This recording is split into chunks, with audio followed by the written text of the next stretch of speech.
Hai guys, selamat pagi, selamat berjumpa kembali di channel saya, Aki Atuai Channel. Pada pagi ini guys, saya nak cabut tiang lada saya ni guys, sebab saya nak pindah ke tanah saya sendiri guys. Ini bukan tanah saya guys, tanah sepupu saya. Saya takut nanti kalau dia balik kampung, dia tak ada tanah, nak tanam sayur, nak apakah, biarlah saya cabut lada saya ni, tiang ni saya pindah ke tanah saya sendiri, sebelah ni. Kesian juga dia, kalau dia balik rumah nanti tak ada tempat tanam sayur guys. Biarlah saya pindah. Ini bukan dia yang suruh saya guys, saya sendiri. Saya sendiri, pikiran saya sendiri guys. Bagus lagi saya pindahkan tiang saya ni, lada biarkanlah saya bunuh saja. Oke guys, ikuti video saya seterusnya dan tonton sampai habis. Mantap.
Ada penyengat guys, di sini ada penyengat, bahaya.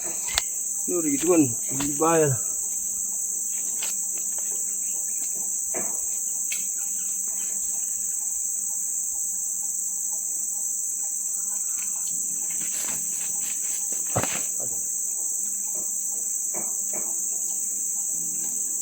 Yang coba ya.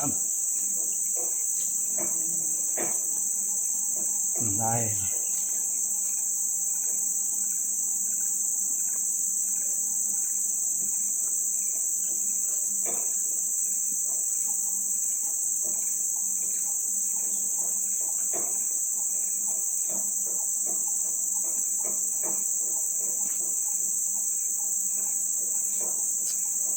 Iya.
baru ni saya sudah cabut guys.